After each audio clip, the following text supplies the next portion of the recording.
भगवान जगन्नाथ ने सड़े हुए फूल क्यों स्वीकार किए? प्रिय भक्तों, अंधेरी रात थी। श्री जगन्नाथ मंदिर के मुख्य पुजारी और राजगुरु भावदेव अपनी शैया पर गहरी नींद में सो रहे थे। चारों ओर गहरा सन्नाटा पसरा हुआ था।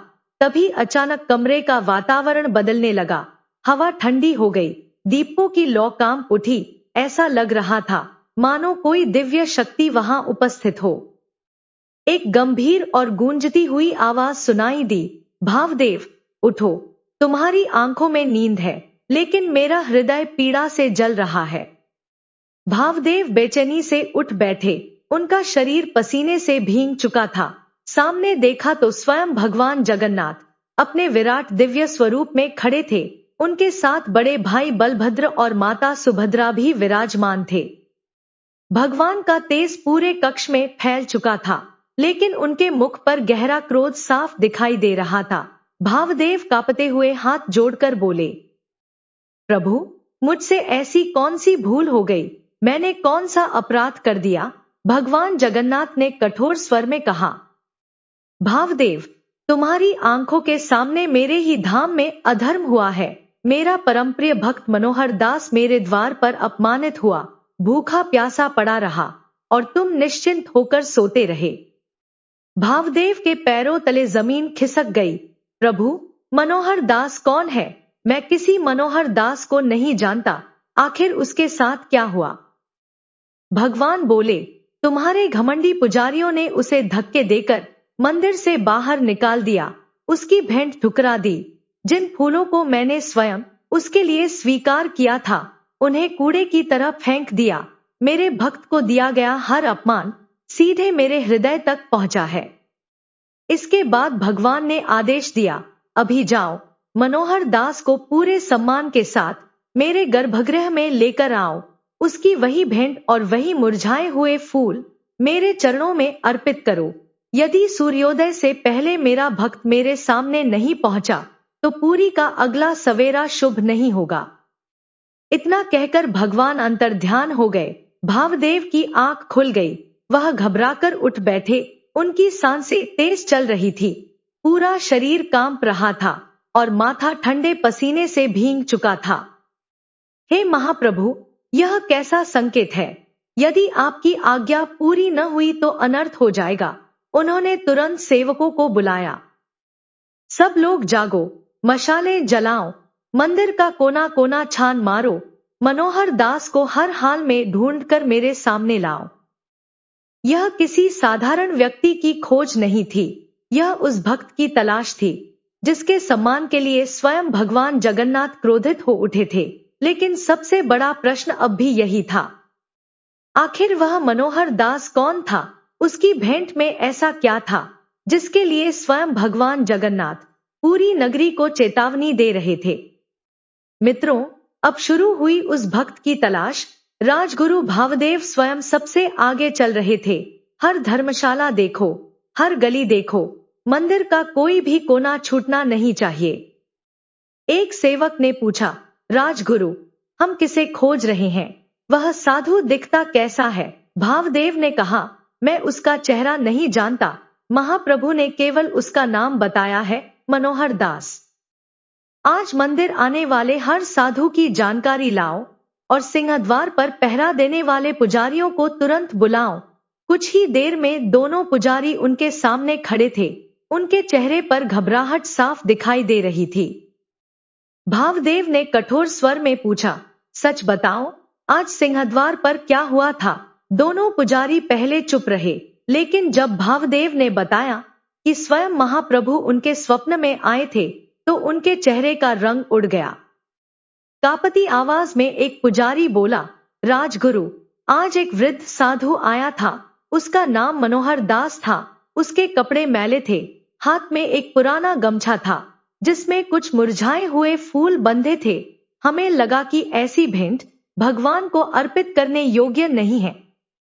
राजगुरु भावदेव ने कठोर स्वर में पूछा, तुमने उस साधु के साथ क्या किया था? मुझे एक एक बात विस्तार से बताओ। दोनों पुजारी एक दूसरे का चेहरा देखने लगे। फिर कांपती आवाज में उनमें से एक ने सारी घटना सुनानी शुरू की। दिन का समय था। श्री जगन्नाथ मंदिर में श्रद्धालुओं की भारी भीड़ उमड़ रही थी। तभी एक वृद्ध साधु धीरे धीरे सिंहद्वार की ओर बढ़े। लंबी यात्रा की थकान उनके चेहरे पर साफ दिखाई दे रही थी, लेकिन उनकी आंखों में अपने प्रभु के दर्शन की अटूट आस्था चमक रही थी। वह हाथ जोड़कर पुजारियों के सामने खड़े हो गए। प्रणाम पंडा जी, मेरा नाम मनोहर दास है। मैं महेंद्र पर्वत से बहुत दूर पैदल चलकर आया हूं। अपने प्रभु के लिए कुछ कमल पुष्प लाया हूं। कृपा करके इन्हें महाप्रभु के श्री चरणों में अर्पित कर दीजिए। इतना कहकर उन्होंने अपने कंधे पर रखा पुराना गमछा खोला। जैसे ही एक पुजारी ने भीतर झांका, उसका चेहरा घृणा से भर उठा। वह राजगुरु से बोला, गुरुदेव, उन फूलों से तेज दुर्गंध आ रही थी। वे कमल नहीं, सड़े और सूखे फूल लग रहे थे। उन्हें देखकर मुझे क्रोध आ गया। पुजारी ने उसी समय मनोहर दास को डांटते हुए कहा, यह कैसी भेंट लेकर आए हो? तुम्हारी हिम्मत कैसे हुई ऐसी सड़ी हुई चीजें भगवान के सामने लाने की? यहाँ प्रतिदिन ताजे और सुगंधित फूलों से महाप्रभु का श्रृंगार होता है। मनोहर दास ने विनम्रता से उत्तर दिया, पंडा जी, ये साधारण फूल नहीं है। मुझे विश्वास है कि यह स्वयं महाप्रभु की कृपा से मिले हैं। मेरे पास धन नहीं है, लेकिन मेरा प्रेम सच्चा है। कृपया इन्हें स्वीकार कर लीजिए। लेकिन पुजारी का अहंकार और बढ़ गया। तुम्हारा यह दिखावा यहाँ नहीं चलेगा। ऐसे अपवित्र फूल लेकर तुम भगवान की सेवा नहीं कर सकते। निकल जाओ यहाँ से। क्रोध में उसने मनोहर दास के हाथ से फूलों की पोटली छीन ली और जमीन पर फेंक दी। फिर उन्हें जोर से धक्का दे दिया। वृद्ध मनोहर दास अपना संतुलन खो बैठे और वहीं भूमि पर गिर पड़े। गिरने के बाद उनकी नजर केवल उन बिखरे हुए फूलों पर टिकी रही। उनका चेहरा ऐसा लग रहा था मानो किसी ने उनका हृदय ही तोड़ दिया हो।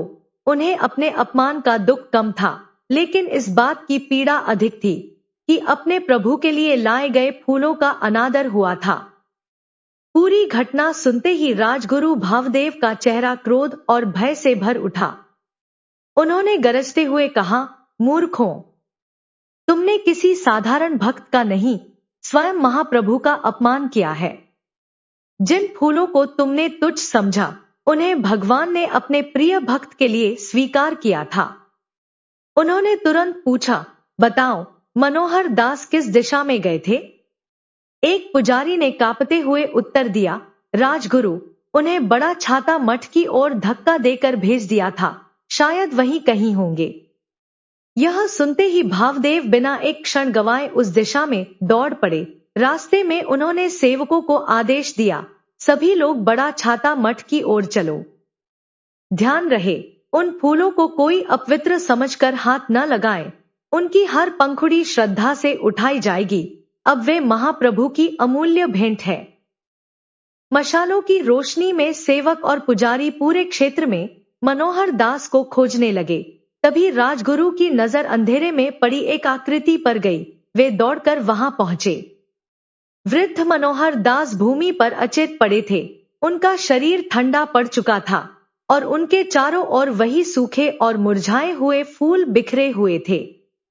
राजगुरु उनके पास घुटनों के बल बैठ गए। महात्मा, आंखें खोलिए, हमसे बहुत बड़ा अपराध हो गया है। एक सेवक तुरंत पानी लेकर आया।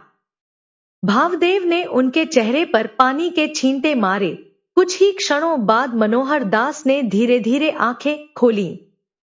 कमजोर स्वर में उन्होंने पूछा, मैं कहाँ हूँ? क्या मेरी मृत्यु हो गई? भावदेव की आंखें नम हो गईं। नहीं महात्मा, आप अपने प्रभु के धाम में हैं। हमें क्षमा कर दीजिए, हम आपके प्रेम को पहचान नहीं सके। स्वयं भगवान जगन्नाथ ने स्वप्न में हमें हमारी भूल का एहसास कराया है। महाप्रभु स्वयं आपको अपने पास बुला रहे हैं। कृपया हमारे साथ चलिए। यहीं से पूरी कहानी बदल गई। जिस भक्त को कुछ समय पहले अपमानित करके मंदिर से बाहर निकाल दिया गया था, अब उसी भक्त को श्री जगन्नाथ मंदिर का मुख्य पुजारी स्वयं सम्मान के साथ सहारा देकर गर्भगृह की ओर ले जा रहा था। जिन फूलों को लोगों ने कूड़ा समझकर ठुकरा दिया था, अब वही भगवान की सबसे पवित्र और अनमोल भेंट बन चुके थे। लेकिन यह तो केवल शुरुआत थी, क्योंकि असली चमत्कार अभी गर्भगृह के भीतर होना बाकी था। राजगुरु भावदेव और कुछ वरिष्ठ पुजारी मनोहर दास को सम्मानपूर्वक सहारा देकर गर्भगृह में ले गए। कुछ ही क्षणों बाद वह भगवान जगन्नाथ, बलभद्र और माता सुभद्रा के श्री चरणों के सामने खड़े थे। मनोहर दास की आंखों से लगातार आंसू बह रहे थे। उनके होंठ मौन थे, लेकिन उनका हृदय अपने प्रभु के प्रेम से भर चुका था। उधर एक पुजारी कांपते हाथों से वही पुराना गमछा पकड़े खड़ा था, जिसमें वे मुरझाए और सूखे कमल के फूल सावधानी से रखे गए थे। राजगुरु ने गंभीर स्वर में कहा, महाप्रभु अपने भक्त की भेंट की प्रतीक्षा कर रहे हैं, श्रद्धा के साथ इसे उनके श्री चरणों में अर्पित करो। पुजारी का हाथ कांप रहा था। कुछ क्षण वह संकोच में खड़ा रहा, फिर उसने आंखें बंद की और पूरी श्रद्धा से उस गमछे को भगवान जगन्नाथ के श्री चरणों से स्पर्श करा दिया। और तभी एक ऐसा चमत्कार हुआ जिसने वहां उपस्थित हर व्यक्ति को स्तब्ध कर दिया। भगवान की प्रतिमाओं से एक दिव्य स्वर्णिम आभा निकलने लगी। जैसे ही वह प्रकाश उन फूलों पर पड़ा, सूखी और मुरझाई हुई पंखुड़ियां धीरे धीरे बदलने लगी। उनका भूरा रंग मिटने लगा। उसकी जगह ताजा गुलाबी और सफेद रंग खिल उठा। कुछ ही क्षणों में वे सूखे फूल पूर्ण रूप से खिले हुए, सुगंधित और दिव्य कमलों में बदल गए। पूरा गर्भगृह ऐसी अलौकिक सुगंध से भर गया, जिसका अनुभव वहां उपस्थित किसी भी व्यक्ति ने पहले कभी नहीं किया था। राजगुरु भावदेव, सभी पुजारी और सेवक विस्मय से उस अद्भुत लीला को देखते रह गए। मनोहर दास यह दृश्य देखकर स्वयं को संभाल नहीं पाए। वे भगवान के सामने घुटनों के बल बैठ गए। उनकी आंखों से बहते आंसुओं में अपमान का दर्द नहीं, बल्कि प्रभु के प्रेम का आनंद था। यह स्वयं भगवान जगन्नाथ का उत्तर था। वे फूल कभी अपवित्र नहीं थे, वे कभी तुच्छ नहीं थे। वे तो केवल अपने प्रभु के स्पर्श की प्रतीक्षा कर रहे थे। भगवान ने उस दिन पूरी दुनिया को यह संदेश दिया कि जब किसी भक्त का प्रेम निष्कलंक होता है, तब भगवान उसके भाव को स्वीकार करते हैं, वस्तु को नहीं। सच्ची भक्ति के सामने साधारण से साधारण भेंट भी अमूल्य बन जाती है। लेकिन इस चमत्कार के पीछे छिपा रहस्य क्या था? आइए अब उस प्रश्न का उत्तर जानते हैं, जो पूरी कथा की आत्मा है। मनोहर दास 10वीं शताब्दी के एक महान संत माने जाते हैं। उनकी तपस्या और भक्ति की ख्याति दूर दूर तक फैली हुई थी। अनेक राजा और विद्वान उनसे मार्गदर्शन लेने आते थे, लेकिन मनोहर दास स्वयं केवल एक ही गुरु को अपना सर्वस्व मानते थे, और वे थे श्री जगन्नाथ। एक रात उन्हें बार बार ऐसा अनुभव होने लगा, मानो स्वयं महाप्रभु उन्हें पुकार रहे हों। उन्होंने निश्चय किया कि अब देर नहीं करेंगे, चाहे यात्रा कितनी भी कठिन क्यों न हो, उन्हें अपने प्रभु के दर्शन के लिए पूरी अवश्य जाना है।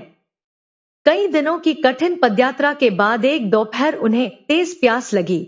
दूर दूर तक पानी का कोई साधन दिखाई नहीं दे रहा था। थके हुए कदमों से चलते चलते उन्हें एक छोटा सा तालाब दिखाई दिया। उन्होंने पानी पिया और जैसे ही ऊपर देखा, उनके कदम वहीं रुक गए। पूरा तालाब लाल और सफेद कमलों से भरा हुआ था। कड़ाके की सर्दी के मौसम में कमलों का इस प्रकार खिला होना किसी साधारण घटना जैसा नहीं था। मनोहर दास की आंखें श्रद्धा से भर उठीं। उन्होंने मन ही मन कहा, यह मेरे प्रभु का संकेत है, इससे सुंदर भेंट मैं उन्हें और क्या अर्पित कर सकता हूं। उन्होंने श्रद्धा के साथ कुछ कमल तोड़े और उन्हें अपने गमछे में ऐसे संभाल कर रख लिया जैसे कोई अमूल्य खजाना हो। उन्हें यह बिल्कुल भी पता नहीं था कि यही कमल आगे चलकर उनकी सबसे कठिन परीक्षा बनने वाले हैं। उधर उसी रात भगवान जगन्नाथ के रात्रि श्रृंगार का समय आया। परंपरा के अनुसार श्रृंगार होना था, लेकिन महाप्रभु की इच्छा कुछ और थी। मान्यता है कि उस दिन भगवान ने अपने भक्त मनोहर दास द्वारा लाए गए उन्हीं कमल के फूलों से श्रृंगार स्वीकार किया। अपने भक्त के प्रेम को अमर करने के लिए भगवान ने एक नई परंपरा की शुरुआत की, जिसे आज पद्मवेश या कमल वेश के नाम से जाना जाता है। आज भी माघ अमावस्या और वसंत पंचमी के बीच आने वाले किसी शुभ बुधवार या शनिवार को श्री जगन्नाथ का यह दिव्य कमल श्रृंगार किया जाता है। प्रिय श्रोताओं, यदि भगवान जगन्नाथ की ऐसी अद्भुत लीलाएं और सनातन धर्म की अनसुनी, रहस्यमयी एवं प्रेरणादायक कथाएं आपको पसंद आती हैं, तो वीडियो को लाइक करना न भूलें। चैनल को सब्सक्राइब करके हमारे साथ जुड़े रहें और इस कथा को अपने प्रियजनों तक भी अवश्य पहुंचाएं। आपका हर सहयोग हमें ऐसी दिव्य और ज्ञानवर्धक कहानियां पूरे समर्पण के साथ आप तक लाने की शक्ति और प्रेरणा देता है। जय जगन्नाथ।